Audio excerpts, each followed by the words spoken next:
Nation investigation में आज का मुद्दा है बिहार में शराबबंदी पूरी तरह फेल है। नीतीश कुमार सरकार ने 4 साल पहले क्रांतिकारी फैसला लेते हुए बिहार में शराबबंदी का ऐलान किया था। तत्काल प्रभाव से ये टोटल बैन हो गया। देसी हो, मसालेदार हो, विदेशी हो, कुछ भी हो, अब इस तरह का शराब बंद है। महिला अपराध रोकने के लिए इसे कामयाब कदम बताया था। सूबे को 5,000 करोड़ के राजस्व का नुकसान उठाते हुए पूर्ण शराबबंदी लागू करने का ऐलान किया था। लेकिन 4 साल बाद अभी तक बिहार में ना तो शराब बंद हो सकी है और ना ही महिला अपराध। ऐसे में विपक्षी दलों से लेकर सरकार की साझेदार पार्टियां भी बिहार में शराबबंदी कानून वापस लेने की मांग करने लगे हैं। बिहार में शराबबंदी पर खबर क्या? बिहार में शराबबंदी खत्म करने की मांग के बीच नेशनल फैमिली हेल्थ सर्वे ने 15 साल से ज्यादा उम्र के पुरुषों में शराब के सेवन को लेकर एक सर्वे रिपोर्ट जारी की। इस रिपोर्ट के मुताबिक शराबबंदी वाले राज्य बिहार में 15 साल से ज्यादा उम्र के 15.50% पुरुष शराब पी रहे हैं, जबकि बिना पाबंदी वाले राज्य महाराष्ट्र में 13.90% पुरुष ही शराब पी रहे हैं। जिस राज्य में सरकार 4 साल से पूर्ण शराबबंदी लागू करने का दावा करती हो, उस राज्य में शराब की खपत को लेकर यह भी खुलासा हुआ है कि बिहार के ग्रामीण इलाकों में 14.05% पुरुष शराब पी रहे हैं, जबकि शहरी इलाके में 15.8% पुरुष शराब पी रहे हैं। बिहार अगर ड्राई स्टेट है तो फिर यहाँ शराब के आंकड़े यानी शराब पीने वालों के आंकड़े में बढ़ोतरी कैसे? सरकार के सामने ये बड़ा सवाल कि जिस शराबबंदी को बार बार सरकार पूर्ण रूप से लागू करने की पक्षधर रही और ये बात बार बार दावे के साथ कहा जाता रहा कि बिहार में पूर्ण शराबबंदी, वहाँ ये शराब की नदियाँ कैसे बह रही? बिहार में शराब पर nation investigation, national family health survey की रिपोर्ट जो दावा कर रही थी और बिहार की जमीन पर जो शराबबंदी को लेकर दावे सरकार करती है, उसकी जमीनी हकीकत न्यूज नेशन ने बिहार के अलग अलग इलाकों में की। पटना से लेकर नालंदा, बेगूसराय से लेकर बेतिया और पूर्णिया से लेकर सीतामढ़ी तक हमने शराब को लेकर तहकीकात की। शराबबंदी वाले बिहार के हर जिले में शराब पकड़ी जा रही है, शराब बनाने वाले पकड़े जा रहे हैं, शराबी खुलेआम घूम रहे हैं। ऐसे में हमें पता चला कि इस धंधे को 2 तरीके से किया जा रहा है। अंग्रेजी शराब की जो तस्करी की जा रही है और देशी शराब यानी कच्ची शराब घरों में ही बनाए जा रहे हैं। शराबबंदी वाले बिहार में शराब की तफ्तीश आगे देखने से पहले आप ये समझिए कि बिहार में शराब की तस्करी हो कैसे रही है। कैसे कैसे शराब की तस्करी? बिहार में अवैध शराब की तस्करी मुख्य तौर पर 2 तरीकों से की जा रही है। इसमें एक है रोड के रास्ते और दूसरा ट्रेन के रास्ते। बड़े तस्कर सड़क के रास्ते शराब की पूरी खेप मंगा रहे हैं। इसमें ट्रकों के जरिए शराब तस्करी की जा रही है। छोटे तस्कर सब्जियों, दूध, फल, मछली वगैरह की छोटी गाड़ियों में छिपाकर शराब की तस्करी कर रहे हैं। इसके अलावा आसपास के राज्यों से आने वाली ट्रेनों के जरिए भी शराब की तस्करी हो रही है। बिहार में शराब तस्करी की जमीनी पड़ताल के लिए न्यूज नेशन की टीम पटना स्टेशन के आसपास के इलाके में पहुंची, जहां दूसरे राज्यों से आने वाली ट्रेनों से छोटी छोटी खेप में शराब की तस्करी होती है। देखिए, जो लोकल ट्रेन आते हैं, ये जब पटना के आउटर से गुजरते हैं तो लोग इसी तरह ट्रेन से उतर जाया करते हैं और ये जो होता है वो सीधे शहर के अंदर का एंट्री पॉइंट होता है। अब सरकार के लिए चुनौती ये है कि ऐसे लोगों को रोका कैसे जाए, क्योंकि ये लोग कोई बड़ी खेप लेकर नहीं आते हैं। ये 1 बोतल 2 बोतल लेकर तस्करी करते हैं, बाहर के इलाकों से चले आते हैं और इनकी कोशिश होती है कि स्टेशन के पहले ही आउटर पे उतर जाएं। एक पुलिस का सिपाही, आपको कांस्टेबल दिखेगा ट्रैक पर, जिनके लिए मुश्किल होता है इतने लोगों को रोक पाना, लेकिन लोग बड़े आराम से देखिए ट्रेन से यहाँ पर एक के बाद एक उतरते चले आते हैं और सीधे इनकी शहर में एंट्री हो जाती है। यहाँ से न सिर्फ पटना बल्कि दूसरे शहरों में भी स्टेशन पे जीआरपी और आरपीएफ के जवान तो रहते हैं, मगर स्टेशन के आउटस्कर्ट्स पर यहाँ से जो शहर में एंट्री है, यहाँ पर लोगों को रोक पाना मुश्किल। छोटी खेप में जो अवैध शराब की खेप पटना जैसे शहर में दाखिल होती है, उसकी कई बार खुलेआम बिक्री भी होती है। ऐसा ही एक छोटा शराब तस्कर पिछले हफ्ते ही पकड़ा गया था। पिछले दिनों पटना के इसी थाना क्षेत्र में एक व्यक्ति सब्जी बेचते पकड़ा गया और जब उसके सब्जी की जांच हुई तो दरअसल उसमें शराब था, इसलिए वो सब्जी बेचते पकड़ा गया था। एक दिन पहले यहाँ पर कोई मसौरी से भी आप लोग ने पकड़ के भेज दिया गया। वो ऑटो से लेकर आता था, उसको पकड़ा था।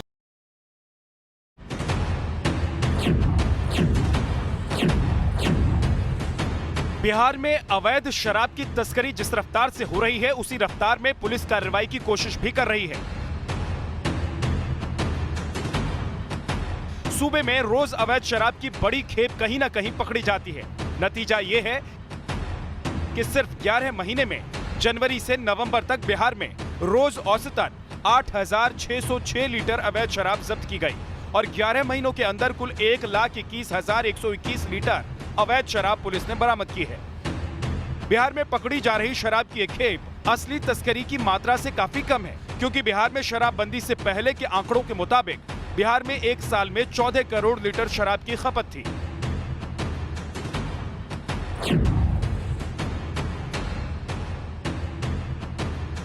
बिहार में शराब कैसे पहुंच रही है इसका अंदाजा आपको हो गया होगा, लेकिन ये लोगों तक कैसे पहुंच रही है इसकी तफ्तीश के लिए आपको हम बेतिया लिए चलते हैं, जहां पर हमारी टीम को ये पता चला था कि कैसे फोन करके होम डिलीवरी में शराब मंगवाई जाती है। हमने के सेटिंग से काम होला माल दे ना कोनो बात नहीं ना, उसे कोनो फर्क नहीं के पड़े तोरा। शहरों और कस्बों में शराब की होम डिलीवरी तो आसान है, ग्रामीण इलाकों में भी शराब तस्कर और कारोबारी दोगुने तीन दाम पर शराब मुहैया करा रहे हैं।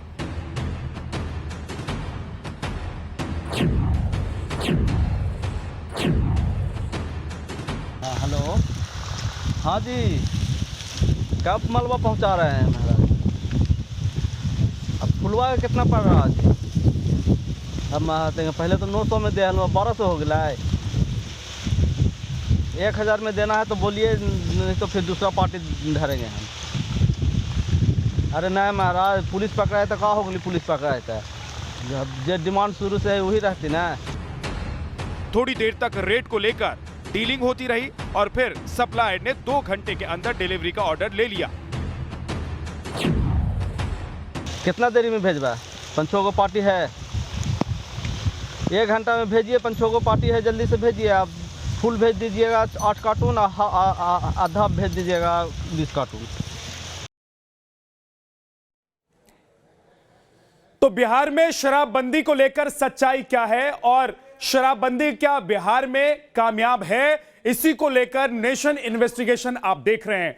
हमारा मकसद यह है कि बिहार में अगर शराबबंदी है तो फिर वहां पर शराब कैसे मिल रही है और ये शराब जो मिल रही है इसके पीछे कौन लोग हैं। सरकार की तरफ से अगर शराबबंदी की गई तो फिर सिस्टम की तरफ से क्या वो सख्ती नहीं हो पा रही है और पुलिस प्रशासन क्या जो अवैध रूप से शराब पहुंच रही है बिहार में उसको रोकने में कामयाब नहीं हो पा रही है।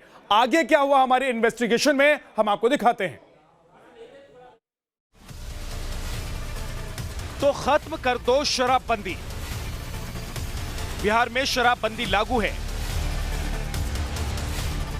कारोबार व्यापार पर रोक है, 5000 करोड़ के राजस्व का नुकसान है, लेकिन जमीनी हकीकत कुछ और है।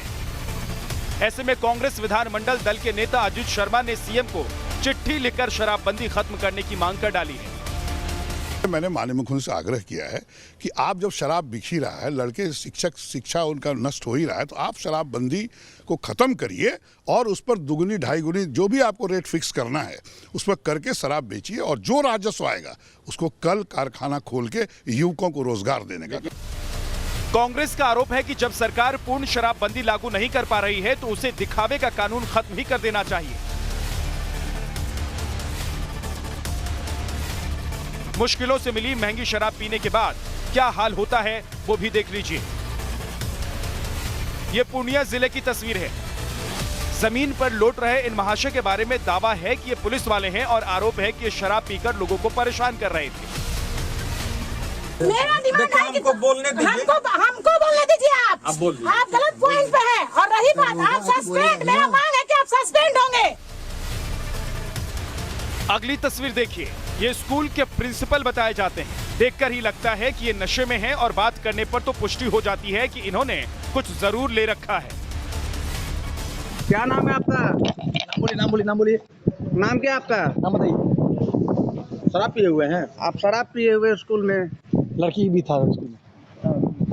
आप जबरदस्ती करते हैं। आपत्तिजनक सामान सुनिए, आपत्तिजनक थोड़ा इधर पीछे लगे, कोई आपत्तिजनक है? बिहार में जिस पैमाने पर शराब तस्करी हो रही है, उसी हिसाब से पुलिस प्रशासन भी एक्शन में दिखता है। सीतामढ़ी से लेकर सिवान और पूर्णिया से लेकर बेगूसराय तक कई जिलों में पुलिस कैसे अवैध शराब की धरपकड़ में जुटी है, वो भी देखिए। ये सीतामढ़ी जिले की डीएम अभिलाषा शर्मा है। एसपी को साथ लेकर इन्होंने जब शहर में छापेमारी शुरू की तो होटल्स में लोग शराब पीते पाए गए। डीएम ने स्टेशन रोड से लेकर आसपास के लाइन होटल में पड़ताल की तो पता चला कि इन इलाकों में बेरोक टोक शराबियों का अड्डा लगा रहता है। एक जगह तो शराब की पूरी दुकान तक पकड़ी गई। नाराज डीएम ने इलाके के थानेदार और डीएसपी पर सख्त कार्रवाई की बात कही। हम लोगों ने भी जगह में पकड़ा है, शराब को पकड़ा है। इसके साथ ही जिस भी क्षेत्र में जो थाना प्रभारी है यहाँ पे कार्रवाई करने के लिए दिया गया, जिनके क्षेत्र में शराब पकड़ी गई है, तो हम सभी की ये कटिबद्धता है। बिहार में अवैध शराब के धंधे का अंदाजा आपको इस अर्थ मूवर मशीन देखकर लग सकता है। ये बेतिया जिले का इलाका है। यहाँ अवैध शराब की भट्टी तोड़ने के लिए जेसीबी मंगानी पड़ी है। सोचिए किस पैमाने पर यहाँ शराब बनती होगी।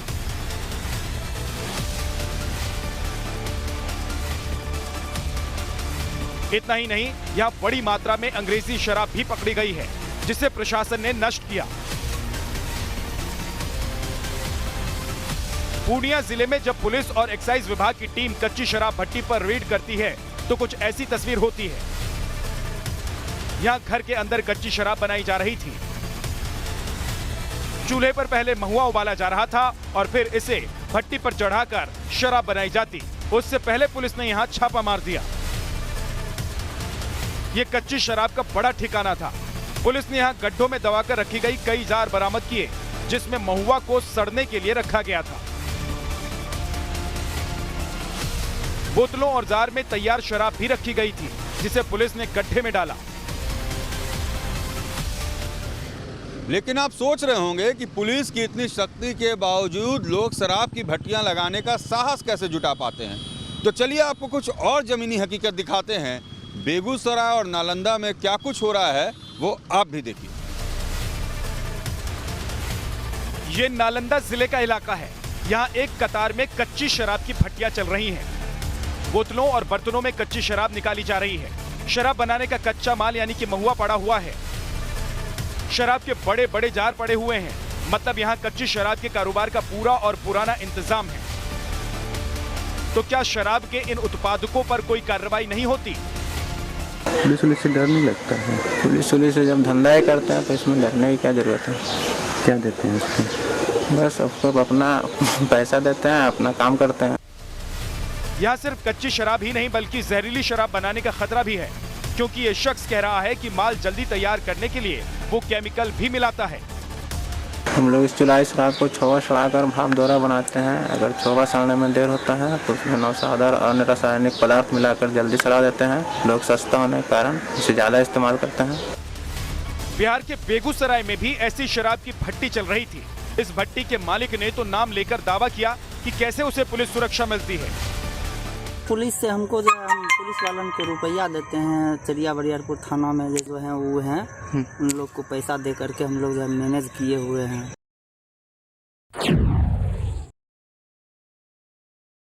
क्या ये शराबबंदी पूरी तरह से सफल हो पाया? हमारे साथ कुछ महिलाएं मौजूद हैं। हम इनसे इनका अनुभव साझा करने की कोशिश करेंगे कि समाज में शराबबंदी के बाद कितना बदलाव दे। सर ऐसा है कि जब से शराबबंदी हुई है, पहले होता था कि जब जेंट्स शराब पी के जब घर आते थे मारपीट करते थे, घर में पैसे की कमी होती थी, लेकिन आज ये चीज़ नहीं है। और सबसे बड़ी बात है कि घरेलू हिंसा बंद हो चुकी है। अभी ना के बराबर घरेलू हिंसा। अभी बहुत अच्छा माहौल रहता है। पहले लोग शराब पीते थे तो बहुत सारे परेशानियां आती थी, पर अभी तो ऐसा कुछ नहीं होता है। बहुत सारी लेडीज़ खुश भी रहती हैं, इसलिए कि मेरे हस्बैंड का अच्छा सा ये व्यवहार होता है, बात होता है हर चीज़ के कारण। सबसे पहले दाई लोग तो बहुत खुश है कि कम से कम मेरे पति पहले शराब पी के आते थे तो मार पीट जो भी पैसा चोरी करके ले जाते थे, अब वो सारी बंद है। पति भी अब ठीक हो गए हैं, दुकान खोल के बैठते हैं, बच्चे के एजुकेशन पे ध्यान दे रहे हैं। आपको लगता है कि लोगों का जीवन स्तर बदला है? जीवन से बहुत ही बदलाव हुआ है, पहले की अपेक्षा बहुत ज्यादा बदलाव हुआ है। वो हर वर्ग में ऐसा है? जी जी बिल्कुल बिल्कुल। आपको दिखता है ऐसा? जी सर दिखता है, बिल्कुल दिखता है कि शराबबंदी कानून के बावजूद बिहार में लोग शराब पी रहे हैं। बिहार में शराब बनाई भी जा रही है, मंगाई भी जा रही है। शराबबंदी को नाकाम करने में पुलिस की लापरवाही है। महिलाएं शराबबंदी कानून से बेहद खुश हैं। अब बिहार की पुलिस पर निर्भर करता है कि सूबे में पूर्ण शराबबंदी के कानून को सख्ती से कितना लागू करा पाती है, क्योंकि पुलिस की सख्ती नहीं होने के कारण ही ड्राई स्टेट का ड्रंकन डेटा हाई है। Rajnish Sinha, News Nation, Patna.